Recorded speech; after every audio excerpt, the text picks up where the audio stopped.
রাকিব হোসেন, আমার বাড়ি বরিশাল। বন্ধুরা, আমি আমার জীবনের গল্পটা শুরু করার শুরুতে আপনাদেরকে আমার পরিবারের বিষয়ে জানিয়ে রাখি। আমার পরিবারে আমি আছি, আমার বাবা আছে, মা আছে, রয়েছে আমার বড় দুইটা বোন। আমরা টোটাল 2 বোন 1 ভাই। আমাদের পরিবারটা বরিশাল শহরের অদূরে কোনো এক ছোট্ট গ্রামে এক নিম্ন মধ্যবিত্ত পরিবার।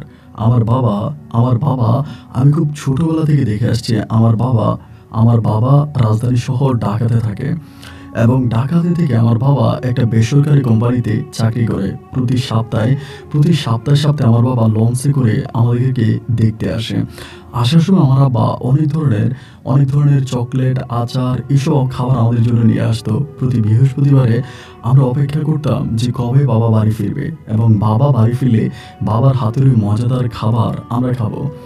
আমাদের বাড়িটা ছিল, আমাদের বাড়ি আর আমার নানু বাড়ি ছিল খুব কাছাকাছি। আমার নানা ভাই ছিল। ছোটবেলা থেকে আমি বেশিরভাগ সময় আমার নানা ভাইয়ের কাছেই থাকতাম। আমার নানা ভাই একটা মসজিদের মুয়াজ্জিন ছিলেন। শুধু মুয়াজ্জিন না, তিনি মাঝে মাঝে ইমামতিও করতেন, কিন্তু এটা কোনোভাবেই তার চাকরি ছিল না। গ্রামের মানুষ তাকে অনুরোধ করেছে এবং গ্রামের মানুষের অনুরোধে ওই মসজিদে কোনো ইমাম মুয়াজ্জিন নাই, যার জন্য তিনি এই গ্রামের মানুষ হয়ে ওই গ্রামে ইমামতি আর মুয়াজ্জিনের চাকরি করেন। যে চাকরির জন্য তিনি গ্রামবাসীর কাছ থেকে কোনো টাকা পয়সাও নেয় না।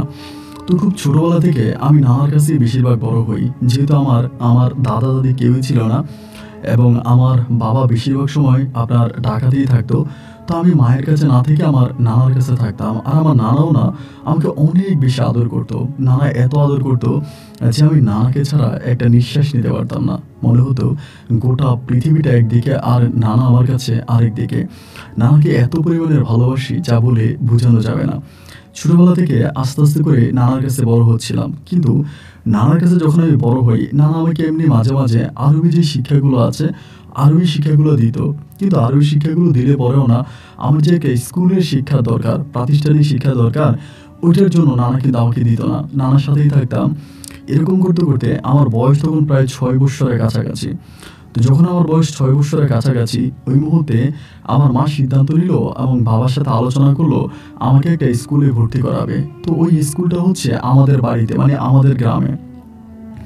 তো মা আমাকে তখন নানু বাড়ি থেকে নিয়ে আসবে, মানে আমার নানার কাছ থেকে নিয়ে আসবে, আমাকে বাড়িতে রাখবে এবং বাড়িতে রেখে আমাকে স্কুলে পড়াশোনা করাবে। আমি কিন্তু নানু বাড়ি থেকেও পড়াশোনা করতে পারতাম, কিন্তু নানু বাড়ি থেকে আমাকে পড়াশোনা করেনি। তার বড় কারণ হচ্ছে আমি বেশিরভাগ সময় আমার নানার সাথে থাকি, আর আমার নানার সাথে থাকলে পরে আমার নানা আমাকে খুব বেশি শাসন করতে পারে না, আমাকে শুধু আদরই করে, ভালোই বাসে, আমাকে শাসন করে না। আর মা চিন্তা করছে শাসন যদি আমাকে নাই করে তবে আমার পড়াশোনার প্রতি কোনো মনোযোগ আসবে না। এই চিন্তা করে মা তখন আমাকে নানু বাড়ি থেকে জোর করে আমাদের বাড়িতে নিয়ে আসে। আমাদের বাড়িতে নিয়ে আসলে পরে মা আমাকে খুবভাবে পাহারা দেয়। আমি যাতে নানু বাড়িতে যেতে না পারি, নানার সাথে কোনো কথা বলতে না পারি, এবং নানাকেও মা খুব করে বকে দেয় যাতে আমাদের বাড়িতে না আসে, আমাকে না নিয়ে যায়। ওই সময় নানার সাথে আমার একটা দূরত্ব সৃষ্টি হয়ে যায়। নানা আমার কাছে আসে না, আমার খোঁজ খবর নেয় না, এবং আমিও বেশিরভাগ সময় নানা নানা বলে কান্না করি। যখন স্কুলে যাইতাম, মা আমাকে স্কুলে দিয়ে যাইতো এবং মাই আমাকে স্কুল থেকে নিয়ে আসতো। তো যখন নিয়ে আসতো আমি সবসময় কান্না করতাম যে আমি একটু নানার কাছে যাব। মানে নানার জন্য আমার খুবই খারাপ লাগতো, মানে অনেক খারাপ লাগতো, যা বলে বোঝানো যাবে না। এরকম করতে করতে একদিন হলো কি, আপনারা যারা গ্রামের স্কুলে পড়াশোনা করেছেন তারাই জানবেন, গ্রামের স্কুলের মাঠে অনেক পাতা পড়ে, মানে গাছের যে স্কুলের বাউন্ডারি চারপাশে যে গাছগুলো থাকে ওইগুলো থেকে গাছের অনেক পাতা পড়ে। তো একদিন দুপুরবেলা হলো কি, স্কুল ছুটি হওয়ার একটা ক্লাস অফ করে দিয়ে তখন সব ছেলে মেয়েদেরকে মাঠে নামাই দিল। ম্যাডামরা, শিক্ষকরা সব ছেলে মেয়েরা মাঠে নামাই দিয়ে বললো যে মাঠ পরিষ্কার করার জন্য, মাঠে যে পাতা আছে পাতাগুলো ওঠানোর জন্য, পরিষ্কার করার জন্য। তো সবার সাথে আমি তখন মাঠ পরিষ্কার করতেছি। এরকম মাঠ পরিষ্কার করতে করতে হঠাৎ করে খেয়াল করে দেখলাম যে মাঠের একটা কোণার মধ্যে আমার নানা দাঁড়ায় আছে। অনেক দিন পর আমি তখন নানারে দেখলাম। নানারে দেখার পরে আমার কলিজাটা তখন এত বড় হয়ে গেছে, কি রে, আমার নানা এখানে দাঁড়িয়ে আছে। আমি তখন দৌড়িয়ে নানার কাছে গেছি, যে বললাম, নানা তুমি এখানে? পরে আমার বলে, আইসক্রিম খাবি? আমি বললাম, খাবো নানা, আইসক্রিম খাবো। তাই এটা বলার পরে নানা তখন একটা আইসক্রিম আমার হাতে দিল, এবং আইসক্রিমের যে ওরকম যে ছোটবেলার যে আইসক্রিমগুলো হয় না, যে 2 টাকা দামের, ওই আইসক্রিমটা হাতে দেওয়ার পরে আমি তখন আইসক্রিমটা খাচ্ছিলাম, চুষে আইসক্রিমটা খাচ্ছি। এবং আইসক্রিম খেতে খেতে নানা আমারে বলে, আমার সাথে যাবি? আমি বললাম, হ্যাঁ না, আমি তোমার সাথে যাব। বলে তাইলে চল। এই বলে আমি তখন নানার সাথে হাঁটতে শুরু করি, এবং আমি যখন নানার সাথে হাঁটতে শুরু করি, নানা আমাকে নিয়ে হাঁটে। এখন আমাকে নিয়ে নানা কোথায় যায় এটা কিন্তু আমি জানি না। যেতে যেতে যেতে যেতে অনেক দূর আমাকে নিয়ে চলে যায়। আমি ওনার সাথে হাঁটতেছি, উনিও হাঁটে, আমিও হাঁটি। অনেক দূর পর্যন্ত যাওয়ার পরে আমি আর হাঁটতে পারি না। আমি বললাম, ও না না, আমি তো আর হাঁটতে পারতেছি না, আমার পা ব্যথা হয়ে যাচ্ছে, তুমি আমারে কই নিয়ে যাচ্ছ? নানা আমারে বলে, তুই কি যাবি না তোর মায়ের কাছে যেয়ে মায়ের খাবি? আমি বললাম, না না, আমি তোমার সাথেই যাবো, তা তুমি আমার একটু কোলে নাও, আমি তো আর হাঁটতে পারতেছি না। এইটা বলার পরেই না নানা ভাই তখন আমার কোলে নিয়ে নিল। আমাকে কোলে নিয়ে এবার নানা ভাই হাঁটতেছে। আমার নানা ভাই আমাকে কোলে নিয়ে তখন হাঁটতেছে। আমার নানা ভাইয়ের সাথে আমি মানে কোলে বসে কোলে আছি। এরকম করতে করতে অনেক দূর পর্যন্ত আমাকে নিয়ে গেছে। নিয়ে যাওয়ার পরে একটা ঘরের মধ্যে আমাকে নিছে। ওইখানে একটা ঘরের মতো আছে, পুরোনো দিনের যেরকম ঘরগুলো হয় না, মানে ইট বালু খুলে পড়তেছে, এমন একটা ভাঙা পরিত্যক্ত এরকম একটা ঘরের মধ্যে আমাকে নিয়ে গেছে। নিয়ে যাওয়ার পরে আমি বললাম, নানা এটা তুমি আমার কই নিয়ে আসলা? নানা আমারে বলে, আমি তোর এখানে নিয়ে আসছি, এখান থেকে তোর মা তোকে আর নিতে পারবে না। আমি যদি ওই বাড়িতে নিয়ে যাই তাহলে তোর মা তোরে নিয়ে যাবে, এই জন্য আমি তোকে এখানে নিয়ে আসছি, এখান থেকে তোর মা আর তোকে নিয়ে যেতে পারবে না। আমি বলি, নানা তাহলে তুমি এটা ভালো করছো, এটা তুমি অনেক ভালো করছো, আমি এখান থেকে আর যাবো না, আমি এখানেই থাকবো। আমি আর মায়ের কাছে যাব না। মায়ের কাছে যেতে আমার ভালো লাগে না, মা আমারে মারে, আমার স্কুলে পাঠায়, আমাকে বকাঝকা করে, আমি আর মায়ের কাছে যাব না। নানা ভাই তুমি আমার এইখানেই রেখে দাও, আমি তোমার সাথেই থাকবো। নানা বললো, তাইলে একটা শর্ত আছে। শর্ত হচ্ছে তুই কিন্তু ভুলেও আমার বলা ছাড়া কোথাও যেতে পারবি না, এইখানেই থাকবি, আমার সাথে খেলবি, আমার সাথে বড় হবি, আমি তোর কোরআন পড়াবো, আমি তোর আরবি পড়াবো, মানে আগে যেরকম নানা ভাই আরবি পড়াইতো, বলে এরকম আমি তোর আরবি পড়াবো, তুই আমার সাথে থাকবি। আমি ঠিক আছে নানা, আমি তোমার সাথে থাকবো।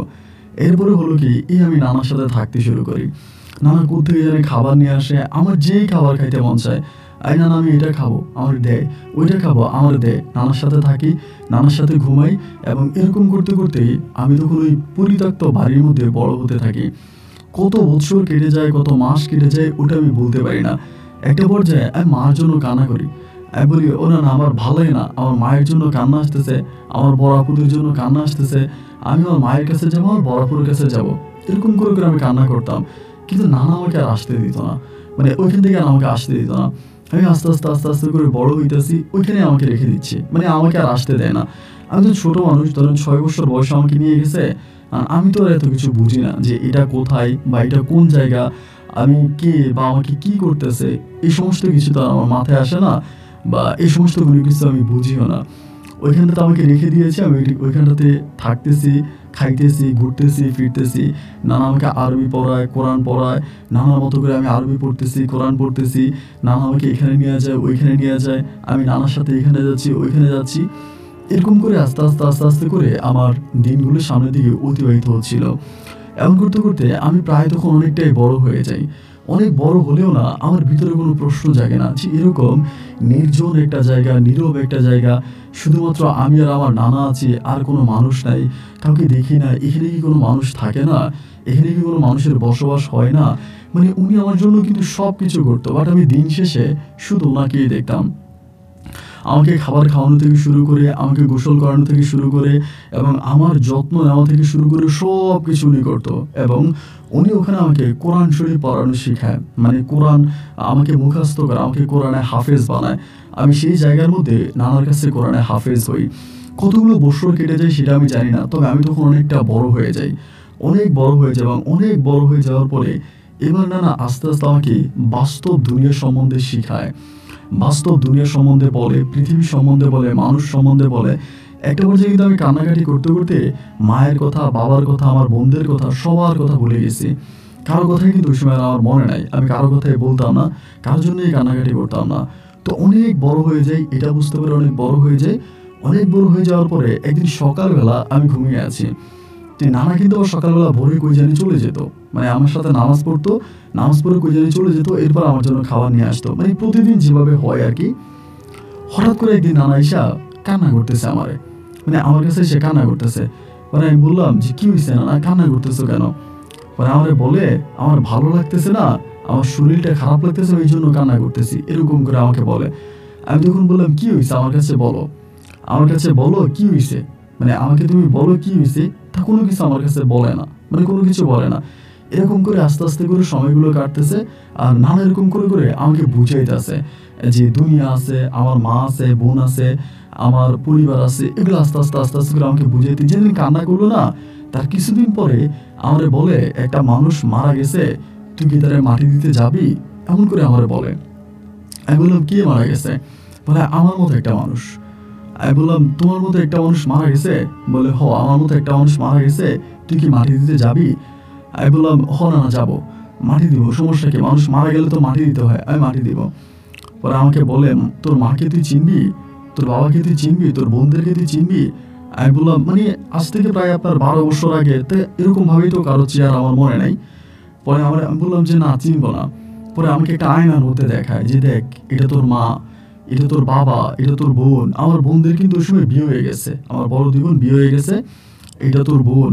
এরকম করে আমাকে দেখায়, আমি তোদেরকে ওদের কাছে দিয়ে আসবো, তোদের কাছে থাকবি, আমি মাঝে মাঝে তোর কাছে যাব, তোর সাথে দেখা করব, তোর সাথে কথা বলবো, কিন্তু খবরদার তুই কখনোই কারো কাছে বলবি না তুই যে আমার কাছে ছিলি, এতগুলো দিন তুই কোথায় ছিলি। তোর অনেকেই প্রশ্ন করবে, তোর অনেকেই জিজ্ঞেস করবে যে আকিব এতগুলো দিন তুমি কোথায় ছিলা, কোন জায়গায় ছিলা, কার কাছে ছিলা, কিন্তু ভুলেও খবরদার তুই কারো কাছে স্বীকার করবি না, কারো কাছে বলবি না যে তুই কোথায় ছিলি, কার কাছে ছিলি, কোন জায়গায় ছিলি, এগুলা কারো কাছে বলবি না। যদি বলিস তাহলে কিন্তু তোর ক্ষতি হয়ে যাবে। আমার নানা আমারে বলে, ওই সময় তো ধর আমি নানা ছাড়া কাউরেই চিনি না বা কারো কথাই বুঝি না।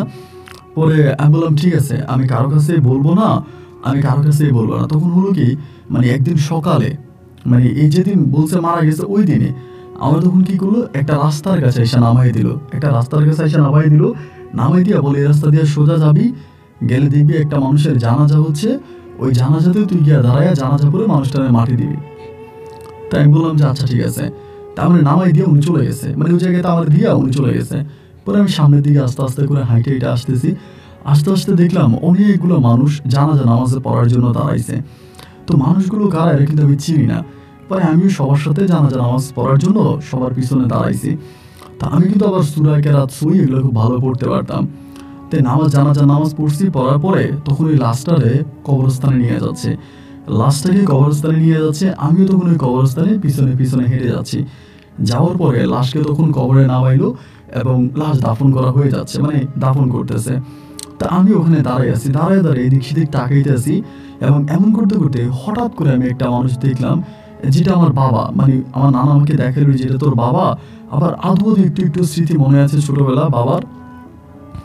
পরে ওর দিকে তাকাইলাম, তাকানোর পরে উনি আমার দিকে তাকাইছে, এক নজর তাকায় উনি আবার চলে যাচ্ছে, মানে আর কিছু বলে না, চলে যাচ্ছে। এইখানটার মধ্যে আমি দাঁড়াই আছি কবরস্থানের এই সামনে, অনেকক্ষণ ধরে দাঁড়াই থাকার পরে মানে সবাই তো দাফন কাফন করে এখান থেকে চলে গেছে, যেহেতু কবরস্থান সবাই চলে গেছে। কিছুক্ষণ পরে বলতে অনেকটা পরে একটা লোক আসছিল ওই কবরের উপরে কি জানি দেওয়ার জন্য, আপনার যে ওই যে ধানের কি জানি হয় এগুলো কবরের উপরে দিবে, উনি আসছে। আসার পরে উনি আমার বলে এই কে তুমি, তোমার বাড়ি কই, আমার বলে। আমি তখন টুপি পরে আছি, পাঞ্জাবি পরিহিত অবস্থায়। আমার মনে মনে বলতেছি আমার নানা আসে না কেন, আমার নিয়ে যায় না কেন, মানে এটা বলতেছি। পরে ওই লোকটা আমার বলতেছে যে কে তুমি, তোমার বাড়ি কই? আমি বললাম আমার নাম আকিব। তা বলে তোমার নাম আকিব, তোমার বাড়ি কই? আমি তখন বাড়ির নাম বলতেছি, এটা আমার বাড়ি, অমুকটা আমার বাড়ি, বাবার নাম মায়ের নাম বলি। বলার পরে সে তখন একটা চিৎকার দেয়, ওখানে ওই লোকটা এখানে চিৎকার দেয় এবং চিৎকার দিয়ে সে বাড়ির দিকে দৌড় দেয়। এবং বাড়ির দিকে সে যখন দৌড় দিয়ে চলে যায়, এরপরে দেখি আমার মা, আমার বাবা, আমার বোন এবং অনেক মানুষ তখন কবরস্থানে আসে। সবাই কবরস্থানে এসে আমার জড়াই ধরে সবাই চিৎকার করে কান্না করতেছে। আর আমি দেখতেছি আমার মা আমারে বলতেছে তুই আমার আকিব, তুই আমার আকিব, তুই কই ছিলি, তুই এতদিন কই ছিলি, তুই কোথায় ছিলি। মানে ওরা না কান্নাকাটি করতেছে, আমি কিছুই বুঝি না যে এরা কেন কান্নাকাটি করে বা কি হয়েছে আমার, মানে আমার কোনো মানে কিছুই মনে নেই যে আমি আজ থেকে 12 বছর আগে আমাকে নিয়ে গেছে, এখন আমাকে দিয়ে গেছে। এই জিনিসটা আর ওই সময়টাতে বুঝতাম না, বা ওই সময় মানে এই জিনিসটা আমার মনের মাঝে জাগতেছে না। পরে আমার ঘরের মধ্যে নিয়ে গেছে, আমার নানুর বাড়িতে নিয়ে গেছে। নিয়ে যাওয়ার পরে আমার খাবার দিতে আছে, আমি এদিক সেদিক তাকাইতেছি, তাকাই তাকাই বলতেছি আমার নানা ভাই কই, আমি বলতেছি আমার নানা ভাই কই। পরে বলে ও মা তুই কার কবরে মাটি দিছস, তুই তো তোর নানার কবরে মাটি দিছস, তোর নানাই তো মারা গেছে। আমার মা আমারে বলে। তখন আমি হঠাৎ করে বলি কি বলো তুমি, নানা মারা গেছে? আমি তো মানে বলতে চাচ্ছিলাম যে আমি তো নানার সাথেই ছিলাম, নানাই তো আমাকে এখানে দিয়ে গেছে। আবার হঠাৎ করে মনে হলো যে নানা বলছিল খবরদার তুই কারো কাছে বলবি না এতদিন কোথায় ছিলি, বললে তোর ক্ষতি হবে। আমি কিন্তু আবার আমার নানার কথা অক্ষরে অক্ষরে পালন করি।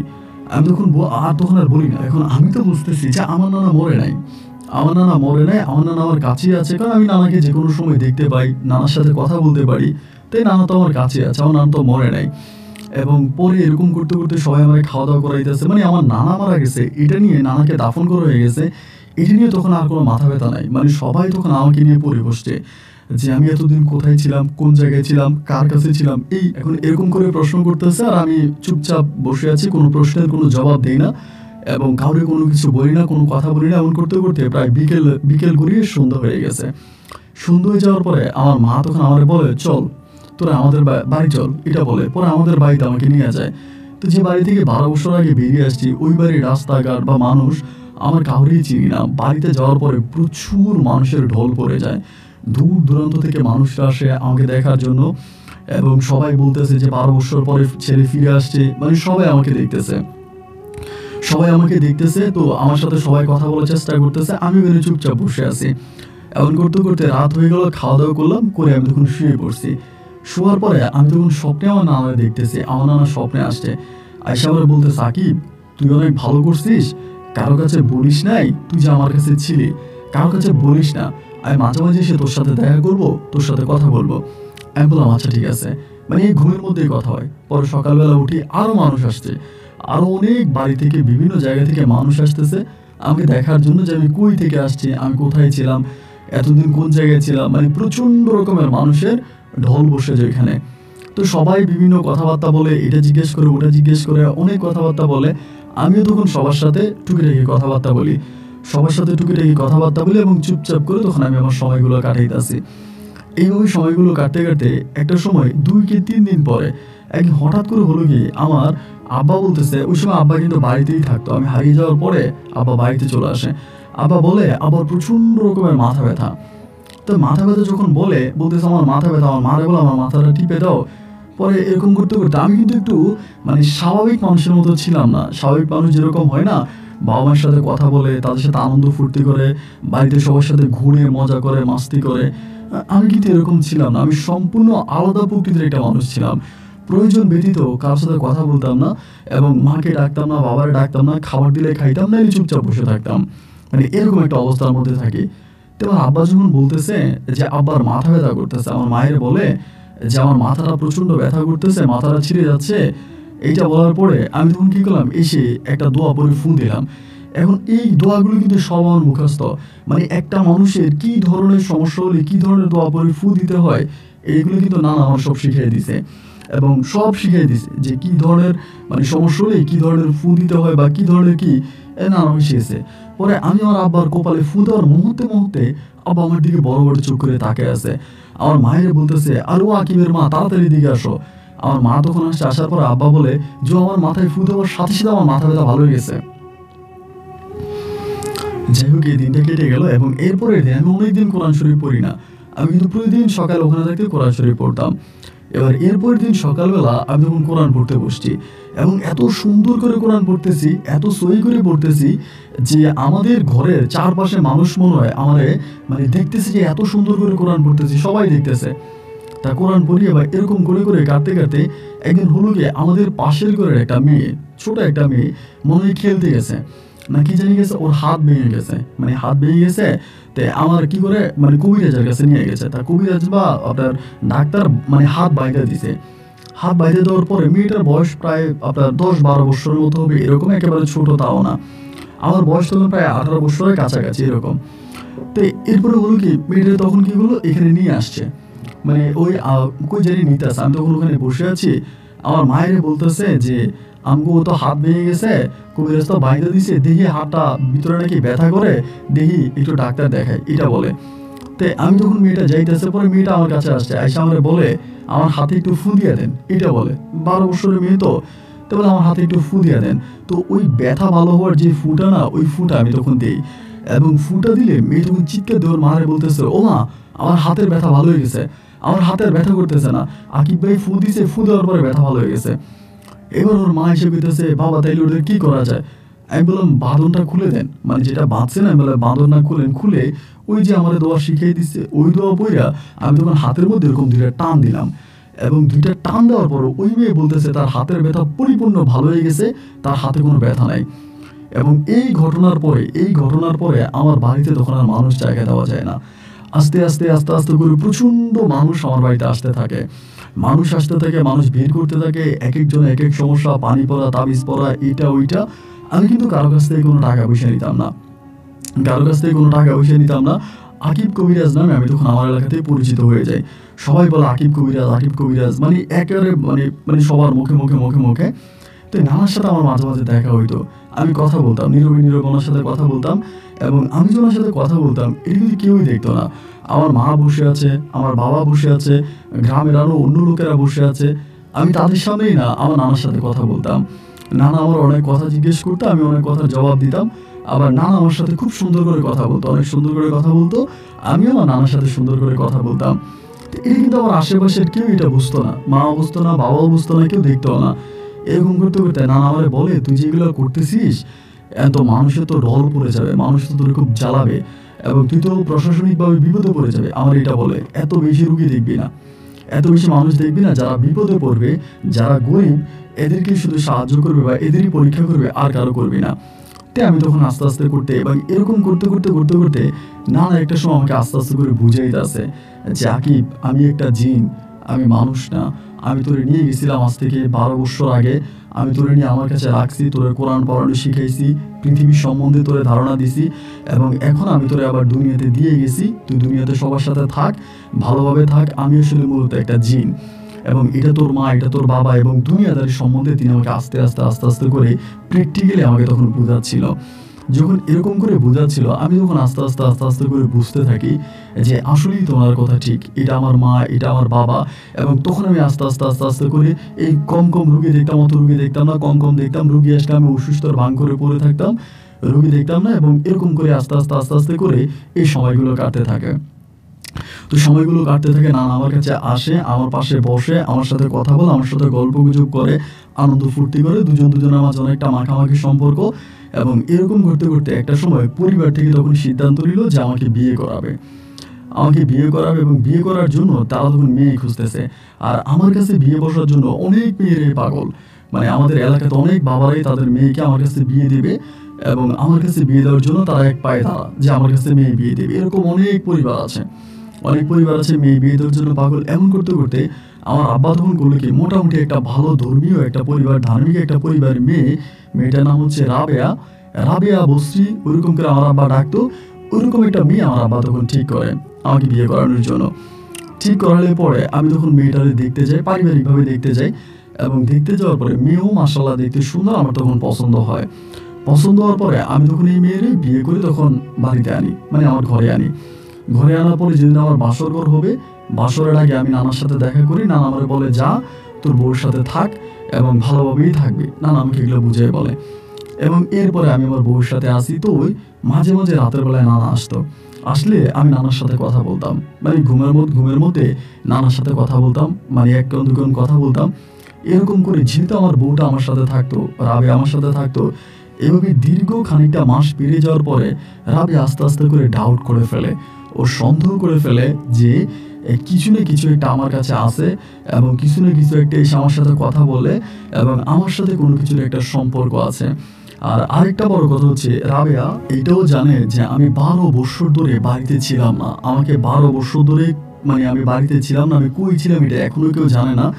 এবং এরকম করে কিছু একটা জিনিস আমার কাছে আসে, আমার সাথে কথা বলে, এবং আমি মানুষের চিকিৎসা করি, কবিরাজি করি, এগুলো তো সবই জানতো। এবার ভাইও আমাকে ধরে বসে যে, তুমি 12 বছর কই ছিলা, কোন জায়গায় ছিলা, আমাকে বলো। মানে আমাকে এরকম করে মানে জোরাজোরি করে। আমি বলি না, কারণ আমার নানা তো আমাকে মানা করছে, এবং বলেও দিছে যে এটা যদি তুই বলিস তাহলে তোর ক্ষতি হবে, এটা খবরদার কারোর কাছে বলা যাবে না। এই জন্য আমি ওর কাছে বলতে চাচ্ছি না, মানে আমি বলবো না, আমি লুকাইতেছি যে না, মানে এইটা ওইটা বলে আমি তখন আস্তে করে ঘুরেইতেছি। না, ও আমার কাছ থেকে শুনবেই, আমি 12 বছর কই ছিলাম, কোন জায়গায় ছিলাম, মানে কোথায় ছিলাম, মানে খুব ভাবে জ্বালাইতেছে। এবং সংসারে একটা সময় অশান্তি শুরু হয়ে যায়। বউয়ের নির্যাতন যে কতটা ভয়ানক, এটা যারা খারাপ বউয়ের সাথে সংসার করে তারাই জানে, মূলত তারাই জানে যে বউয়ের নির্যাতন কতটা ভয়ঙ্কর। আমাদের এই সমাজে প্রায় 99% পুরুষই তার স্ত্রীর কাছে নির্যাতিত। এখন এরকম ভাবে সে নির্যাতন করে, আমি এগুলো সহ্য করতেছি করতে একটা সময় খুব অধৈর্য হয়ে গেছি, মানে আর নিতে পারি না। নিতে না পেরে তখন নানারে বললাম। এরই মাঝে নানারে বেশ কয়েকবার জানাইছি যে নানা এরকমটা করতেছে, বলবো কিনা। নানা আমারে বলে, বললে তোর ঝামেলা হবে, বললে আরো বিপদে পড়বি। এবং একদিন আমি নানারে বলি যে নানা আমি বলেই দিব, আমি আর পারতেছি না, আমাকে জ্বালাইতেছে। বলে হ্যাঁ বল, কিন্তু তারে বলে দেই সে যেন এই কথা কাউরে না বলে, সে যেন এটা কাউরে না জানায়। আমি বলছি ঠিক আছে নানা, আমি বলবো। পরে একদিন আমি তার সবকিছু বলছি, বলার পরে ওইটা বিশ্বাস করে না। বিশ্বাস না করে আমার বলে, তাইলে আমি তোর ওই নানারে দেখবো, আমি তোমার ওই নানারে দেখবো। আমি বললাম তুমি আমার ওই নানারে কেন দেখবা? আর ওই নানা আমি ছাড়া কারো সামনে আসে না। না, আমি তোমার নানারে দেখবো। তুমি আমারে তোমার নানারে দেখাও। আবার ভাই ওই অশান্তি, আবার নির্যাতন, যন্ত্রণা, মারামারি, চিল্লা চেঁচামেচি, কান্নাকাটি, মানে কি যে একটা অবস্থা বলে বোঝানো যাবে না। আমার ওই নানারে তার দেখানোই লাগবে, এবং নানারে না দেখা পর্যন্ত সে আমার কথা বিশ্বাস করে না। সে খাওয়া দাওয়া করে না, সে ঘুমায় না, সে অত্যাচার করে, অবিচার করে, টর্চার করে, মানে মানসিকভাবে যতটুকু পারতেছে আমার উপরে অত্যাচার, অবিচার, নির্যাতন সে প্রতিটা মুহূর্তেই করে যাচ্ছে। এখন আমি কি করবো বলেন? আমার তো আর কোনো উপায় নাই। মানে আমি তো আর বুঝে উঠতে পারতেছি না, কুলে উঠতে পারতেছি না যে আমি এখন কি করব। কারণ তার তো আমি কোনোভাবেই আর বুঝাইতে পারতেছি না। এইভাবে সে জ্বালাইতেছে। তাই একদিন রাতের বেলায় আমি নানারে বললাম, নানা যেহেতু এরকমই করে, আপনি একটা বার তার সামনে আসেন না। নানা আমারে বলে, তুই কেন বারবার ওর ফাঁদে পড়তেছিস? তুই তো বিপদে পড়বি। নানা আমারে বলে, নানা আমার এগুলো করতে মানা করে। আমি তারপরেও বলি, ও নানা, তোমার কাছে আমার আকুল আবেদন, তোমার কাছে আমার অনুরোধ, আমার বউ যেহেতু আমার এইভাবেই জ্বালাইতেছে, এভাবেই বিরক্ত করতেছে, একটা বার ওর সামনে আসো না নানা, কি হবে? কিচ্ছু হবে না, তোমার কাছে অনুরোধ করি, তুমি একটা বার ওর সামনে আসো, একটা বারের জন্য ওর সামনে আসো। এরকম করে বারবার অনুরোধ করার পরে নানা একদিন আমাকে বলো, আচ্ছা ঠিক আছে, তুই যদি এরকম করে বলতেছিস যে আমি আসবো। একদিন নানা তখন রাতের বেলায় আমার বলে যে ঠিক আছে তোর বউরে বল এরকম। আমি তখন বউরে আমার পাশে বসায় বললাম, তুমি ভয় পাইও না, খবরদার ভয় কিন্তু পাবা না। বলো আচ্ছা ঠিক আছে, আমি ভয় পাবো না। আর আমি বললাম কারো কাছে বলবা না। বলো আচ্ছা ঠিক আছে। এই বলার আমি তখন তার চোখের উপরে হাত দিলাম, দেওয়ার পরে নানা এসে চেয়ারে বসার পর আমি তার হাতটা সরাইছি। হাতটা সরানো মাত্র ও নানার দেখে যে একটা চিৎকার দিয়ে জ্ঞান হারিয়ে ফেলছে, মানে অজ্ঞান হয়ে গেছে এখানে। এবার নানা চলে গেছে, উড়ো দিয়ে চলে গেল। এবার আমি তার চোখে মুখে পানি দিয়ে তার জ্ঞান ফিরে এলাম। মা চলে আসছে, বাবা চলে আসছে, সবাই আসছে, কিরে আকিব কি হয়েছে? আমরা কিছু হয় নাই। পরে আমি বললাম না যে তুমি দেখতে পারবা না, আমি আবার দেখবো। এই রাতের মধ্যে মানে তার চোখে মুখে পানি দিয়ে তার জ্ঞান ফেরানোর পরে সে আবার দেখবে। আমি বললাম, রাবিয়া তুমি কি পাগল হয়ে গেছো? তুমি কি শুরু করছো? এগুলো তুমি কি শুরু করছো? কেন আমাকে জ্বালাইতেছো? আমি তোমাকে আমার নানার সামনে নিতে পারবো না। আর নানা রাগ করে চলে গেছে, নাও আবার দেখবে ওই রাতে। যাক, ওই রাতটা কেটে গেল, দিন কাটলো, এবং পরের দিন রাতে সে দেখবে। সে আমার তুমি আমার শক্ত করে ধরো, আমি ভয় পাবো না, তুমি আমার শক্ত করে ধরো, আমি দেখবো। মানে দেখার জন্য সে এতটাই পাগল হয়ে গেল যে আমি আর মানে ভাই বলে বুঝাতে পারবো না, সে দেখবে। লাস্ট পর্যন্ত আমি তখন বললাম, ঠিক আছে, যেহেতু এরকমই করতেছে বা এরকমই জ্বালাইতেছে, তো ঠিক আছে দেখো। আমি আবারও নানারে ডাকলাম, একইভাবে চেয়ারে না বসাইলাম। তো ওই দিন আমি তারও শক্ত করে ধরছি। আবার নানা আমারে বলে দিছে একটা ফু দে, তার শরীরে একটা ওই দোয়াটা পরে ফু দে, এরপরে দেখবি সমস্যা হবে না। তাই আমি ওই দোয়াটা পরে ফু দিছি। দেওয়ার পরেই তখন নানা আসছে। আসার পরে নানা ও তখন আমার নানারে দেখছে। দেওয়ার পর আমার নানা তখন তার সালাম দিছে, আসসালামু আলাইকুম রাহমাতুল্লাহি ওয়া বারাকাতুহু, খুব সুন্দর করে সালাম দিছে। এবং ও তখন সালামের উত্তর দিছে। তাই আমার নানা বলতেছে, ভালো আছো? ও বলে, হ্যাঁ ভালো আছি। আমার নানা আবার বলতেছে যে তুমি ভয় পাইতেছো আমার দেখা? ও বলে, না ভয় পাইতেছি না। বলে, তুমি আকিবের সাথে ভালো করে থাকো, আকিব তোমাকে বিয়ে করছে, আকিব তোমার স্বামী, তার সাথে খারাপ ব্যবহার করো না, এরকমভাবে করা ঠিক না। স্বামী স্ত্রীর মাঝে শয়তান ঢুকে যায়, এবং শয়তান তোমাদের সম্পর্কের মাঝে এসে ঢুকে যাবে, এবং ঢুকে তোমাদের সম্পর্কটাকে আলাদা করে দিবে, তোমাদেরকে একসাথে থাকতে দিবে না। এবং তোমরা ভালো হয়ে যাও, দুজনের সাথে ভালোভাবে মিশো, ভালোভাবে থাকো। এগুলো অনেকক্ষণ পর্যন্ত তারা আমার নানা বুঝে নানা তখন চলে যায়। এবার ওই নানা আসলে ও নানা দেখবে, 2 দিন পর দেখে। এবার এইভাবে ধরেন আপনার আবার মাসখানি কেটে গেল। এমন করতে সে কিন্তু আবার বাচ্চা কনসেপ্ট করছে, তার পেটে বাবু আসছে, বেবি কনসেপ্ট করছে। এবং এরপরে ওর দাবি ওইগুলো শিখবে, মানে আমি যে মানুষকে বিভিন্ন ধরনের এটা শিখি, এগুলো সে শিখবে। আমার বোঝায় যে তুই যদি মরে যাও, তুমি যদি না থাকো, তাহলে কি এগুলো শিখা লাগবে না? আমি যদি থাকি, আমি মানুষকে চিকিৎসা দিতে পারবো। হয়াত মতের কথা তো বলা যায় না, তুমি যে কোনো সময় মারা যেতে পারো। তুমি যদি মারা যাও, তাহলে মানুষকে মানুষকে এই চিকিৎসাগুলো কে দেবে? আমি মানুষকে চিকিৎসাগুলো দিব, তুমি আমাকে এটা শিখাই দাও। মানে ওরা শিখানোর জন্য বলতেছে। আমি তখন তারে বলতেছি যে তুমি তো এটা শিখতে পারবা না, এটা তুমি শিখতে পারবা না, কারণ এখানে অনেকগুলো দোয়া যেগুলো আমি 10-12 বছরে শিখছি, এগুলো কি তুমি আর এই মানে কম সময়ের মধ্যে শিখতে পারবা? এই তুমি শিখতে পারবা না। আমার বলে না, আমি যতটুকু পারি আমি শিখবো, তুমি আমার শিখাও। মানে শিখানোর জন্য পাগল হয়ে গেছে। পরে যেহেতু এরকম ঘুরতেছে, আমি কিন্তু আমার নানা মানে ওই সময় সবসময় নানারে জিজ্ঞেস করি যে নানা ও তো এরকম শিখতে যাচ্ছে, তা আমি কি করবো, ওরে শিখাবো? নানা আমারে বলতেছে শিখাও, শিখা ভালোই হইব, শিখুক, যদি শিখে তো খারাপ কি, ভালোই হইব, এগুলো তো খারাপ কিছু না, শিখা। পরে আমি ওরে শিখাই যে এই হলে এই দোয়া, ওই হলো দোয়া, এরকম করতে করতে করতে করতে অনেকগুলো দিন কেটে গেল এবং ও মোটামুটি প্রায় অনেকটা শিখে গেছে, অনেক দোয়া অনেক কিছু শিখছে। এবং শিখার পরে এর মাঝে সময়গুলো কাটতে কাটতে আমাদের একটা মেয়ে সন্তান হয়। এইগুলোর মাঝে চলতেছে, আমার একটা মেয়ে সন্তান হয়। তা আমি নানারে বললাম যে নানা কি নাম রাখবো? নানা আমার বলে একটা নাম রাখ, আলিয়া, আলিয়া একটা নাম রাখ। তো নানা যে নামের কথাটা বলছে আমি ওই নামটাই রাখি, ওর নাম রাখি আলিয়া। আমার মেয়েটাও দেখতে খুবই সুন্দর হয়েছে।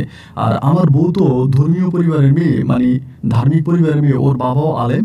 তো এই জন্য দেখা যায় ও আবার ওই যে আমি ওর যে দোয়াগুলাকে ইয়েগুলো শিখাইতেছে, ও কিন্তু খুব কম সময় শিখতেছে, মানে শিখে যাচ্ছে। আমার বউয়ের ভিতরে একটাই সমস্যা, এটা হচ্ছে ও লুবি ছিল, মানে ধরেন বিলাসিতা জীবনযাপন পছন্দ করতো। একটা শাড়ি কিনে আনছি, এটা কম দামি, এটা পরবে না। একটা জুতা কিনে আনছি, এটা কম দামি, এটা পরবে না। যদি বলি দাম বেশি তাইলে পরবে। যে কোনো জিনিস, যে কোনো কাপড় চোপড় বা দাম বেশি বলে এটাও খুব যত্ন করবে, এটা পরবে এবং ভালোভাবেই পরবে। যদি বলি এটা দাম কম তাইলে ও পরবে না, এটা পরবে না, এটা ব্যবহার করবে না। দাম কম বলে ও খেপে যায়, দাম কম মানে এটা ও সহ্য করতে পারে না। এরকমভাবেই তখন সময়গুলো কাটতেছে এবং এইভাবে সময়গুলো কাটতে কাটতে আমার মেয়েটা তখন আস্তে আস্তে করে বড় হচ্ছে। মেয়েটাও মোটামুটি প্রায় বড়ই হচ্ছে। এমন করতে করতে ও তখন আমি তোরে শিখাই দিলাম, মানে দোয়াগুলা, কেরাতগুলা, সূরাগুলা, এগুলো আমি তোর ওরে শিখাইলাম। এরকম করে আস্তে আস্তে শিখাইলাম। এখন শিখাইতে শিখাইতে ও তখন মোটামুটি সব শিখে গেছে, খারাপ ভালো যেটা আছে সব শিখছে। আবার শিখতে শিখতে দেখেন, আমরা যখন একটা মানুষ অসুস্থ হয়, ওই মানুষটার চিকিৎসা করি, তখন কিন্তু আমরা কিন্তু কোনো দাবি করি না, কোনো ডিমান্ড করি না। এরপরও মানুষ যতটুকু পারে ততটুকু আমাদেরকে দিত। একটা সময় হলো কি, রাবেয়া ডিমান্ড করতে শুরু করলো যে আমি এই রোগী ভালো করে দিব, এই রোগী চিকিৎসা করবো, আমাকে এত টাকা দিতে হবে। মানে ও টাকা ডিমান্ড করে। তো এটাও কিন্তু নানার কাছে খারাপ লাগে। নানা আমারে বলে যে এটা ঠিক না, ও টাকা কেন ডিমান্ড করে, ওরে মানা কর, টাকা ডিমান্ড করতে মানা কর। আমি ওরা মানা করি, তো আমার কথা শোনে না। ও এরপরও ডিমান্ড করেছে, তো নানাও আর নিষেধ করে না বা মানা করে। এরকম করে অনেক বড় বড় মানুষের সমস্যার সমাধান করছে, অনেক রোগী যেগুলার হসপিটাল থেকে বিদায় করে দিয়েছে, ডাক্তাররা চিকিৎসা করতে পারে না, এই রোগীগুলো তখন আমাদের কাছে আসতো, আমরা তখন চিকিৎসা করতাম এবং চিকিৎসা করে সুস্থ করে তখন দিতাম। এবং রাবেয়া তখন একটা ডিমান্ড করতো, টাকা ডিমান্ড করতো, এত টাকা দিতে হবে, এবং রাবেয়াকে তখন এত টাকা দিয়ে দেওয়া হতো। তো এত টাকা দিত, রাবেয়া তখন এগুলো চিকিৎসা করতো, মানে আলহামদুলিল্লাহ ভালোভাবে তখন চলতেছে। আমার মেয়েটাও বড় হচ্ছে, আমিও আলহামদুলিল্লাহ আছি। এরকম করতে করতে আমি তো ওর সব দোয়া শিখিয়ে দিছি, ভালো দোয়া, খারাপ দোয়া, এগুলো সব শিখিয়ে দিছি। আস্তে আস্তে আস্তে আস্তে করতে করতে একটা সময় দেখলাম কি, ও কুফুরের দিকে চলে যাচ্ছে, মানে কুফুরের দিকে চলে যাচ্ছে, কালো জাদু যেটাকে বলে, ব্ল্যাক ম্যাজিক যেটাকে বলে, এগুলোর দিকেও আস্তে আস্তে করে হেলে যাচ্ছে। ওই সময় নানা একটু আমাদের কাছে কম আসতো। কেন কম আসতো এটা জানি না, কোনো কি আমার উপর রাগ করছে না ওর উপরে রাগ করছে না আমাদের কোনো আচরণে কষ্ট পাইছে। তবে আমার কাছে মনে হয় আমার কাজে করবে আমার নানা খুবভাবে মর্মাহত, নানা অনেক কষ্ট পাইছে, মানে আমার উপর আমার নানা অনেক রাগান্বিত। তার কারণ হচ্ছে আমার নানার আমি অনেক অবাধ্য হয়ে গেছি, এবং বিশেষ করে আমার বউ যখন টাকা ডিমান্ড করে মানুষের কাছ থেকে নিতে শুরু করছে এবং টাকা ডিমান্ড করতে শুরু করছে, তখনই কিন্তু নানার মনটা অনেক খারাপ হয়ে গেছে। আমি খেয়াল করে দেখছি ওই সময় থেকে নানা আমার কাছে কম কম আসতো, ডাকলেও আসতো না। এবং এখনকার সময় যেটা দেখা গেলো যে নানা খুবই কম আসে, মানে খুব কম, প্রয়োজন ছাড়া আসেই না। এবং 10-15 বার ডাকলে একবার আসে, 10-15 দিন পরে একবার আসে, এমন একটা অবস্থা। তা আমি তো বুঝি নানার সমস্যাটাকে। পরে আমি আমার বউরে বলি, রাবে এটা তুমি ঠিক করতেছো না, আমার নানা আমার কোরআনে হাফেজ বানাইছে এবং আমার নানা আমার এই শিক্ষাগুলো দিছে মানুষের উপকার করার জন্য, মানুষের ভালো করার জন্য, মানুষের ক্ষতি করার জন্য না। রাবেয়া তুমি যেটা করতেছিলে মানুষের ক্ষতি করতেছো, এইভাবে তুমি কালো জাদু কেন করতেছো? কালো জাদু তুমি করো না। নানা আমাকে বারবার বলছে মানুষের ক্ষতি করা এমন কোনো কাজ করা যাবে না, তুমি এটা করো না। কে শোনে কার কথা? আমি যতই বলি, যেভাবেই বলি না, ও আমার কোনো কথাই শোনে না, আমার কথা কোনো কথাই মানে না, আমার কোনো কথা শোনেই না। ওই কালো জাদু করতেই আছে, টাকা নিতেই আছে, জায়গা কিনে, বাড়ি কিনে, মানে মানে টাকার প্রতি প্রচুর লোভ জমে গেছে। এইখানে জায়গা কিনতেছে, ওইখানে জায়গা কিনতেছে, বাড়ি কিনতেছে, মানে কি যে একটা অবস্থা, মানে টাকা দিয়েও ধাপ্তি খেলতেছে। রাতের বেলায় এতগুলো টাকা খাটের উপর একসাথে নিয়ে বসেই টাকা গুনতে থাকে, সেফ দিয়ে টাকা গুনতে থাকে, মানে টাকা গুনতেছে সারা রাত। সকালবেলা রুগী দেখে এবং এক একটা রুগীর কাছ থেকে 50,000 60,000 সেই আমলে ও ডিমান্ড করতো। আমাদের এলাকাতে মনে হয় এমন কোনো জায়গায় সম্পত্তি নেই ও কিনে নেয়, ও ঢাকাতে পর্যন্ত জায়গা কিনতে শুরু করছে। এবং একটা সময় ওর বাবা মা সবাই ওর পক্ষে তখন চলে আসছে। আমার কাছে তখন খুব খারাপ লাগতো। আমি দেখতাম যে ও মানুষের ক্ষতি করতেছে, কালো জাদু করতেছে, মানুষকে অনেক ক্ষতি করতেছে। এবং নানাও যখন আসতো এই বিষয়ে নানার সাথে কথা বলতাম, নানা মুখ কালো করে থাকতো, আমার দিকে তাকাইতো না, অন্যদিকে তাকায় থাকতো, কথা বললেও কথা বলতো না। মানে নানার বুকের ভিতরে যে হিমালয় পরিমাণ কষ্ট জমে গেছে এটা আমি বুঝতে পারতাম যে খুব কষ্ট জমে গেছে। এমন করতে করতে আমার মেয়েটার আমি খুব ভালোবাসি, মানে অনেক ভালোবাসি মেয়েটারে। এমন করতে করতে একদিন আমি নানারে ডাকলাম, ডেকে বললাম, নানা আমি তোমার কাছে চলে যাব, তুমি আমার নিয়ে চলো আবারও। নানা আমারে বলে, না এখন তোর বউ আছে, তোর বাচ্চা আছে, তোর ফ্যামিলি আছে, তা তুই এখন যাবি কেন? আমি বললাম, জি না, আমার এই পরিবার ভালো লাগে না, আমার মেয়ে ভালো লাগে না, আমার বউ আমার সাথে বেইমানি করতেছে, আমার এগুলো ভালো লাগে না, আমি চলে যাব। মানে আমার কথা হচ্ছে আমি নানার কাছেই তো ভালো ছিলাম, ওইখানে ছিলাম, ওখানেই ভালো ছিলাম, নানা আমাকে আদর করছে, যত্ন করছে, ভালোবাসছে, আমার সেই দিনগুলোই ভালো ছিল। তো আজকের এই দিনে আমি ভালো নাই, আজকের এই দিনে সত্যিকার অর্থে আমি সুখী নাই।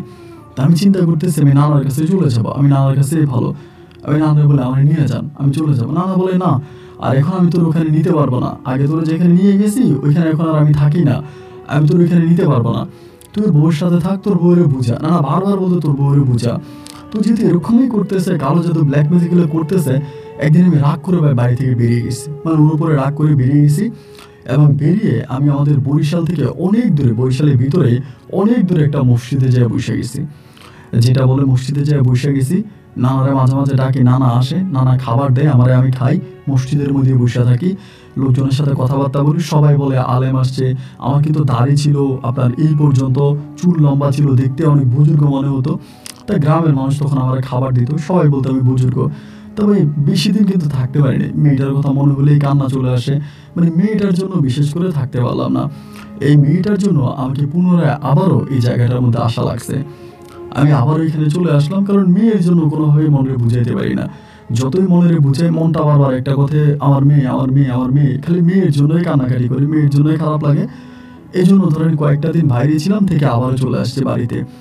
বাড়িতে আসার পরে আমি এই যে আমার একটা গ্যাপ ছিল, আমার এই গ্যাপের পরে আমি দেখতেছি আমার বউ পরিপূর্ণভাবে কালো জাদুর মধ্যে চলে গেছে। ভালো রুগী যদি দেখে 2টা, কালো জাদু দেখে 6টা, ভালো রুগী একটা দেখে, কালো জাদু 10টা দেখে। মানে কালো জাদু করতে থাকে, অমুকরে তমুক, তমুকরে তমুক, বান মারে, তাবিজ করে, এরকম এগুলো করতেছে। এগুলো করতে করতে করতে করতে করতে করতে একটা সময় হলো কি, তখন কিন্তু আমি যে বাড়িতে চলে আসছি, আমার নানা কিন্তু আমার সাথে আবার যোগাযোগ বন্ধ, কথাবার্তা বন্ধ।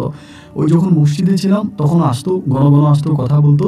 এখন কিন্তু আবার আগের মতো আসে না, খুবই কম, ডাকলে হয়তো 1-2বার আসবে, আর মানে বেশিরভাগ আমার কাছ থেকে দূরে থাকার চেষ্টা করে।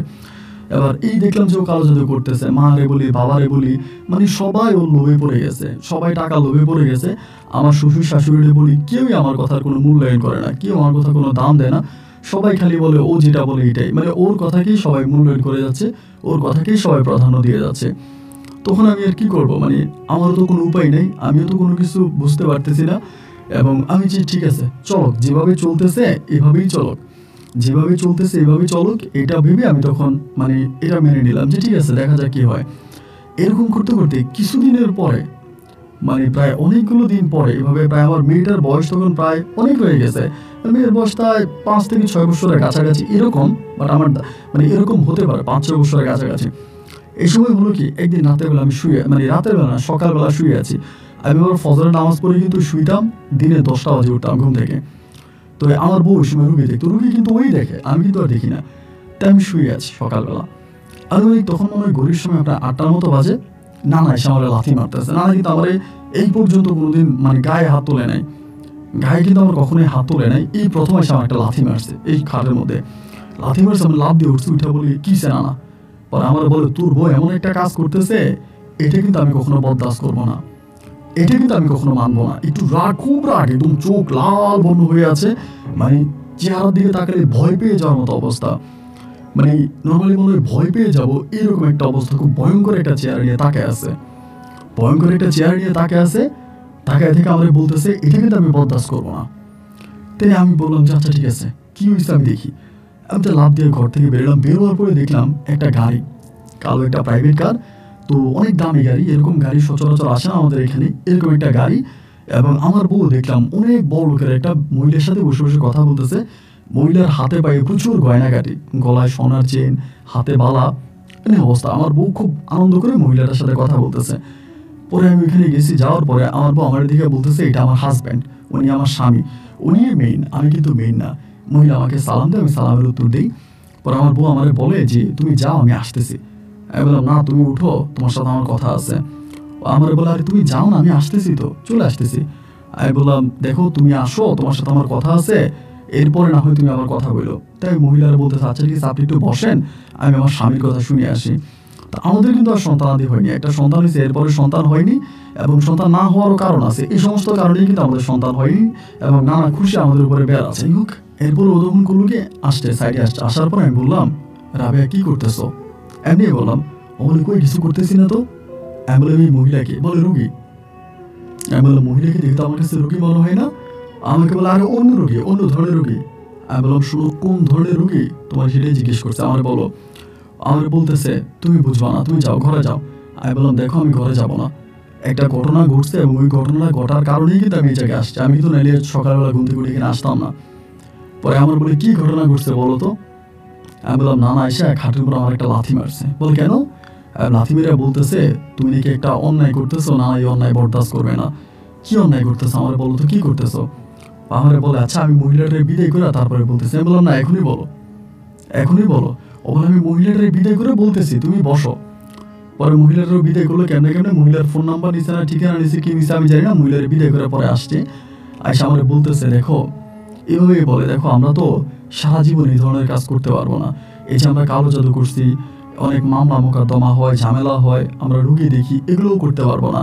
আস্তে আস্তে থানা থেকে কমপ্লেন আসতে শুরু হয়েছে, থানা থেকে আমাদেরকে বলে দেওয়া হচ্ছে আমরা যাতে এরকম রুগী না দেখি, থানা থেকে আমাদেরকে জানাই দেওয়া হইতেছে। তো আমরা কিন্তু আগে পরে এরকম রুগী আর দেখতে পারবো না, আগে পরে কিন্তু আমাদের এরকম রুগী দেখা সম্ভব হবে না। আমি অনেক কষ্ট করে, অনেক মানে গেটে অনেক কিছু করে আমি একটা সুযোগ পাইছি, আমি এই সুযোগটা কাজে লাগাই, এবং এই সুযোগটা যদি আমি কাজে লাগাইতে পারি তাইলে মনে করেন আমাদের আর এই কবিরাজি করা লাগবে না, আমাদের এই কবিরাজি আর করা লাগবে না, বা আমরা এই কবিরাজি থেকে সম্পূর্ণভাবে উঠে যাব, আমরা আর কবিরাজি করবো না, আমরা এটাকে ছেড়ে দিব। এবং এই কবিরাজি আমার কাছে ভালো লাগে না। আমি তখন তারা বলতেছি আরে সুযোগ কি পাইছো, কি সুযোগ পাইছো তুমি সেটা আমারে বলো, সেটা আমার বলো কি সুযোগ পাইছো। আমার বলতেছে বলে আমরা বলে তাহলে শুনে মহিলার বাড়ি হচ্ছে ঢাকাতে। আমি বললাম হ্যাঁ। বলে মহিলার জামাই আরেকটা বিয়ে করছে, মানে আরেকটা বিয়ে করছে বলতে মহিলার জামাই আগে একটা বিয়ে করছে, এরপরে মহিলাকে বিয়ে করছে। আমি বললাম হ্যাঁ। বলে মহিলার ঘরে সন্তানাদি আছে, ছেলে আছে, মেয়ে আছে। আমি বললাম হ্যাঁ। বলে মহিলা তার জামাইয়ের সাথে তার সম্পর্ক ভালো নাই, এবং সন্তানের সাথেও মহিলার হাজব্যান্ডের সম্পর্ক ভালো নাই, এবং এই মহিলার উপরে এবং তার সন্তানদের উপরে রাগ করে এই মহিলার জামাই সিদ্ধান্ত নিছে যে তার সমস্ত সয় সম্পত্তি তার ওই মেয়ের নামে লিখে দিবে। আগের সংসারে যে একটা মেয়ে আছে ওই মেয়ের নামে লিখে দিবে, এবং ওই মেয়েকে এই লোকে ভালোবাসে, ওই মেয়েরে ভালোবাসে, সবচেয়ে বেশি মেয়েরে ভালোবাসে, তার সন্তানাদের কাছে আসে না, আগের সংসারের মেয়ে নিয়ে পড়ে আছে। তা এই জন্য এই মহিলা আসছে আমার কাছে যে এই আগের সংসারের মেয়েটারে বান মেরে মেরে ফেলতে হবে। আগের সংসারের মেয়েটারে বান মেরে যদি মেরে ফেলতে পারি তাহলে আমার কাছে, তাহলে তারা এই ইয়ে করবে, তাহলে হচ্ছে আমার একটা অ্যামাউন্ট দিবে, বলতে আমার একটা ঢাকাতে আমার একটা বাড়ি বানাই দিবে। এই মহিলা বলতেছে ঢাকাতে মানে মহিলার জামাইয়ের 3টা বাড়ি, এবং 3টা বাড়ির মধ্যে একটা বাড়ি আমার নামে লিখে দিই। এই ধরনের কাগজ কলম আমারে করবে, মানে কাগজ কলম করে আমি শুধু ওই বাচ্চাটারে মেরে ফেলতে পারলাম, আমার নামে একটা বাড়ি লিখে দিবে। তো মানে আমার এটা বলতেছে মানে বাচ্চাটারে মেরে ফেলতে হবে, এবং সেকেন্ডলি হচ্ছে তার তার জামাইয়ের প্রতি, মানে তার জামাই যাতে তার কথা উঠে আর বসে এরকম করে দিব, এবং তার জামাই যদি তার নামে বাড়ি লিখে দেয় ওইখান থেকে একটা বাড়ি আমার নামে লিখে দিবে। আমি তখন বললাম রাবেয়া তুমি কি বুঝতেছো, তুমি এতদিন কালো জাদু করছো, আমি সবই সহ্য করছি, কিন্তু আজকে তুমি জিন্দা একটা মানুষকে মেরে ফেলতেছ। আমার নানা তো এই জন্যই আমাকে লাথি মেরে ঘুম থেকে উঠে বলতেছে আকিব এটা কিন্তু আমি সহ্য করবো না। দেখো রাবেয়া নানা কিন্তু এটা সহ্য করবে না, রাবেয়া নানা কিন্তু এটা সহ্য করবে না, তুমি এটা কইরো না। তুমি আমার কথা শোনো, আল্লাহ আমাদেরকে অনেক দিছে, আমাদের থাকার জায়গা ছিল না, খাওয়ার জায়গা ছিল না, আমরা অনেক গরিব ছিলাম। আল্লাহর অশেষ রহমতে আমরা এখন 2-4 টাকা ইনকাম করতেছি, আমরা ভালো আছি। তুমি এরকম কিছু করো না যেটার কারণে নানা আমার উপরে রেগে যায়, নানা আমার উপরে ক্ষিপ্ত হয়ে যায়। আমি তোমার কাছে অনুরোধ করে বলি তুমি এই কাজটা করো না, মানে ডিরেক্ট করে মানা করি। ও তখন আমাকে বলে যে না আমি এটা করবই, মানে করবই, এরকম করে তখন ওর সাথে আমার তখন ঝগড়া হয়। ঝগড়া হওয়ার পরে আমি ওরা মানা করি। রাতের বেলা যখন আমার সাথে শুইতে আসে আমার মেয়েটা মধ্যখানে, আমি এরকম করে বলি যে রাবেয়া দেখো আমার নিজেদেরও একটা মেয়ে আছে, আমার মেয়েটার মুখের দিকে তাকাও, আলিয়ার মুখের দিকে তাকাও, এবং আলিয়ার মুখের দিকে তাকিয়ে হলেও তুমি ফিরে আসো, তুমি এটা করো না, এবং এটা করলে তুমি নানার কাছেও দোষী হয়ে যাবা। নানা বলছে আর জীবন আমাদের কাছে আসবে না, তুমি যদি এরকম কিছু করো নানা এটা বরদাস্ত করবে না, এমন করে বলছে।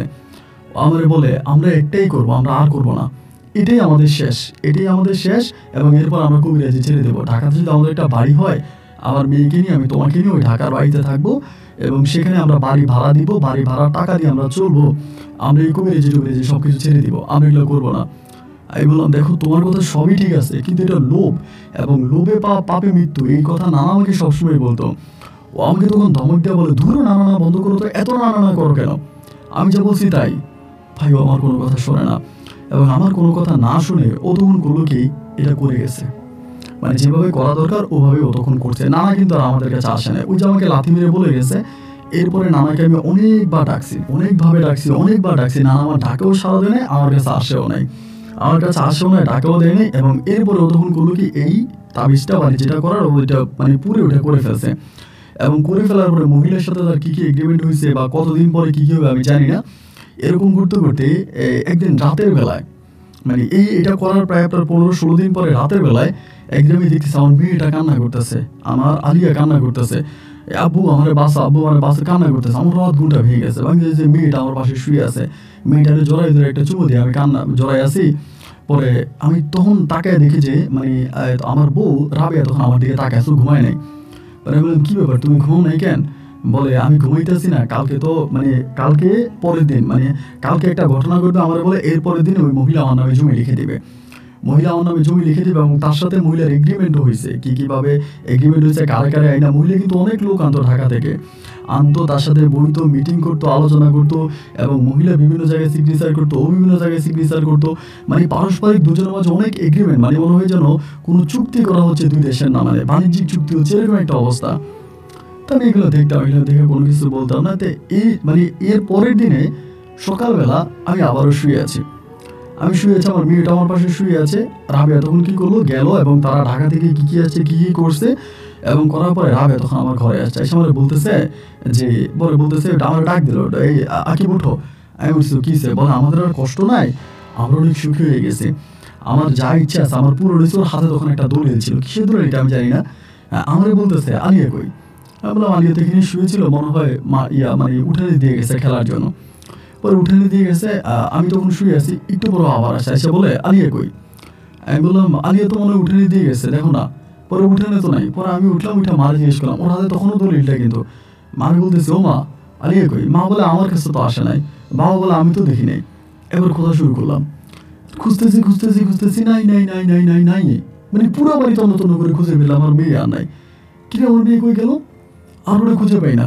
আমিও মানে আমার বউ তখন খুঁজতেছে, আমিও খুঁজতেছি, সারাটা দিন খুঁজে পেলাম না, নাই। সারাটা দিন খুঁজলাম, নাই। রাত হয়ে গেছে, আবার মাইকিং শুরু করে দিছে, এলাকাতে মাইকিং করতেছে। আমার মনে বলতেছে যে না, ঘটনা অন্য কিছু, মানে নিজের মনে মনে বলতেছে যে ঘটনা অন্য কিছু। রাতের বেলায় নানারে ডাকতেছি, চিৎকার করে ডাকতেছে, নানা একটাবার আসে না, নানা আসে না। এই দিন কেটে গেল। পরের দিন আমার বউ তখন থানায় চলে গেল, থানায় গিয়ে রিপোর্ট করলো, মেয়েরে পাওয়া যাচ্ছে না। পুলিশও তখন খোঁজাখুঁজি শুরু করলো, পুলিশও খুঁজতেছে, আমার বাপেও খুঁজতেছে, আমার মায়েও খুঁজতেছে, আমিও খুঁজতেছি, কিন্তু আমার মেয়ে আর নাই। দীর্ঘ একটা সপ্তাহ কেটে গেল, আমার মেয়ের আমি আর দেখলাম না। এক সপ্তাহ মানে মেয়ের কোনো সন্ধান পাইলাম না। এক সপ্তাহ পরে মনে করেন পাগলের মতো হয়ে গেছি, পাগলের মতো হয়ে গেলাম। কিরে আমার মেয়ে কই গেল, আমার মেয়ে কই গেল? আমার মাও কান্না করে, আমার বউ পুরো পাগলের মতো হয়ে গেছে, রাবেয়া কিন্তু পাগলের মতো হয়ে গেছে, রাবেয়া পাগলের মতো হয়ে গেছে। কোনোভাবে আমি রাবেয়া ঠিক করতে পারি না, ও পুরোপুরি পাগল হয়ে গেছে মেয়ের জন্য, মানে নিজের চুল নিজে টাইনে ছিঁড়ে ফেলতেছে। আমার মেয়ে কই, আমার মেয়ে কই, আমার একটা অবস্থা। 15-20 দিনের মতো কেটে গেল, বার নানারে বলি, 15-20 দিনে নানা আমার কাছে আসে না। তো একদিন রাতের বেলা আমি তখন দোয়া পড়তে বসছি, ওই আমার হঠাৎ করে একটা দোয়ার কথা মনে হয়েছে, যে দোয়াটা নানা আমার নিশিরাতে শিখাইছে। নিশিরাতে নামাজ পড়ে ওই দোয়াটা করতে বলছে। আমি নিশিরাতে নামাজ পড়ে ওই দোয়াটা করছি, তাহাজ্জুদ পড়ে ওই দোয়াটা করছি, সরি তাহাজ্জুদ না, নফল পড়ে ওই দোয়াটা করছি। দোয়া করার পরে আমি তখন মানে এরকম সেজদায় গেছি, সেজদায় যাওয়ার পরে আমার জ্ঞান হারিয়ে গেছে। জ্ঞান হারিয়ে যাওয়ার পর আমি দেখলাম যে আমার মেয়েটা আমার নানার কাছে, আমার নানা খেলনা দিতেছে, ও তো 6 বছর বয়স, খেলনা দিতেছে, ও খেলতেছে, আমার নানা খাওয়াইতেছে, ও খাইতেছে। এবার আমি নানারে বলতেছি স্বপ্নের মধ্যে, নানা ওরে দিয়ে যাও। নানা বলে না, ওরে আমি আর দিব না। তো মায়ের বুক খালি করা যে কতটা কষ্টের এটা তোর বউরে বুঝতে হবে। আমার যেদিন সময় হবে আমি ওই দিন দিব। আমি নানা ওরে দিয়ে দাও। আমার নানা বলে দিব না, ওরে আমি দিব না। ঠিক এরপর থেকে আর আমার মেয়েটা আমার দিচ্ছে না। আমার বউ রাবেয়া তখনই 1 মাস 1.5 মাস আমিও বুঝাই, আমার মেয়ে আছে, মেয়ে নানার কাছে আছে, তুমি পাগলামি করো না, নানা ওরে ভালো রাখছে, ও খাওয়া দাওয়া করতেছে, সুস্থ আছে, ভালো আছে। না না না, রাবে এগুলো শুনতে প্রায় 1.5 মাসের মাথায় রাবে পরিপূর্ণভাবে পাগল হয়ে গেল। পরিপূর্ণভাবে পাগল হয়ে গেছে এবং সম্পূর্ণভাবে পাগল। আজকে প্রায় আমার মেয়েটা আমার নানার কাছে প্রায় 15 বছরের মতো আছে। 15 বছরেরও বেশি সময় হবে আমার নানার কাছে আছে আমার মেয়েটা। কিন্তু আমার বউ পাগল হয়ে গেছে। আজকে 15 বছরের মতো আমার বউ টোটালি পাগল, মানে পুরোপুরি পাগল। মানে নিজে নিজে কাপড় খুলে ফেলে, ল্যাংটা হয়ে যায়, রাস্তাঘাটে ছিঁড়ে ফেলে। এরপরে তার কি দলিল টলিল ছিল সাথে, ওই দলিল মলিলও ছিঁড়ে ফেলছে, পরে কোনো কিছু পাই নাই। এখনও রাতের বেলায় আমি ওই দোয়াটা পড়িয়া শেষ দেখলাম আমার মেয়েরা আমি দেখি। আমার মেয়ের সাথে আমার কথা হয়। এবং এরপর থেকে আমি কবিরাজি টবিরাজি যা আছে সব ছেড়ে দিয়েছি। আর কোনো কবিরাজিই করি না। আর কোনো এগুলো সম্পূর্ণভাবে আমি নিষেধ, মানে আমার কাছ থেকে আমি এগুলো ছেড়ে দিয়েছি। আর এগুলো করবোই না, এগুলো বন্ধ করে দিছি। এখনও মেয়েটার আমি দেখি, আমার মেয়েটার সাথে আমার দেখা হয়। আমার মেয়েটার স্বপ্নে আসে, আমার সাথে কথা বলে, আমার বলে আব্বু আমি ভালো আছি। আমার মেয়ের সাথে আমার দেখা হয়। আমি অনেকবার নানারে বলছি যে নানা আমার রাবেয়ারে ভালো করে দাও। রাবেয়ার নানা বলে না, এর ভালো করলে আরও খারাপ হবে, এর মাথা যদি আমি ঠিক করে দিই আরও খারাপ হবে, ওরে তুই ঠিক করতে পারবি না। আমার নানা ওরে ভালো করে না এবং ওর ভালোও হয় না। ওর বাবা মা ওর পিছনে মনে হয় কম করে হলেও 50 লাখ টাকা খরচ করছে। এলাকাতে জায়গা সম্পত্তি প্রায় সব বিক্রি করে ওর চিকিৎসা করছে, কিন্তু ওরা ভালো করতে পারে না, এখনও পাগল। আর আমি আমার মতো করে পড়ে আছি, আমি বিয়ে শাদী করি নাই। মাঝে মাঝে রাতের বেলা আমার যখন খারাপ লাগে আমি একটু দোয়া আছে ওইটা পড়লে আমার মেয়েরে আমি দেখি। আমার নানার সাথে আমি যাই, স্বপ্নের মধ্যে মেয়ের সাথে খেলাধুলা করে আসি। তো আমার মা আমারে বলে এগুলো কেমন কথা, আমার মা বিশ্বাস করে না, আমার বাবাও বিশ্বাস করে না এবং কেউই বিশ্বাস করে না। যাক আমার মেয়ের সাথে আমার দেখা হয়, কথা হয়। আমার বউ যে অন্যায় করেছে, আমার বউ সে অন্যায় শাস্তি পাচ্ছে। তো ভাইয়া আপনাকে এই গল্পটা এই জন্যই বললাম, আমি আমার যে কোনো এক রুগীর মাধ্যমে, আমি এখন রুগী দেখি না, হয়তো অনেকেই বলবে রুগী দেখে না, আমি এখন রুগী দেখি না, আমার অনেক আগের দেখা একটা রুগীর মাধ্যমে আমি আপনার ঠিকানাটা পাই বা আপনার গল্পগুলো মাঝে মাঝে শুনি। আমার কিছু কিছু গল্পের নিচে মানুষ মন্তব্য করে, আমার হাসি পায়, আমি হাসি। কারণ হচ্ছে মানুষ যেটা দেখে নেয় মানুষ তো সেটাকে বিশ্বাস করবেই না। তো যারা আমার মতো এগুলোর প্রত্যক্ষ যারা দেখেছে বা যাদের সাথে ঘটেছে তারা বিশ্বাস করবে। তা আমার এই ঘটনাটা আমি আপনাকে শুধু এই কারণেই বললাম যে আপনার গল্পের মাধ্যমে আমার বউ রাবেয়া যে অন্যায় করছে, আমি এরকমভাবে যারা কবিরাজ আছে তাদেরকে সতর্ক করতে চাই, যারা কালো জাদু নিয়ে পড়ে আছে, যারা ব্ল্যাক ম্যাজিক করে, কালো জাদু করে, তারা যেন আমার এই বাস্তব ঘটনা শুনে তারা যেন এই কালো জাদু বা ব্ল্যাক ম্যাজিকের পথ থেকে ফিরে আসে। এই কালো জাদুর কারণে আমি আমার মেয়েকে হারাইছি, এই কালো জাদুর কারণে আজ আমার বউ পাগল, এই কালো জাদুর কারণে আমার জীবনটা নষ্ট হলো এবং আমার বউ পাগল হলো। এই কালো জাদু যে কবিরাজরা করে তারা যেন আমার গল্প শুনে ফিরে আসে, এই জন্য আমার আপনাকে গল্পটা বলা।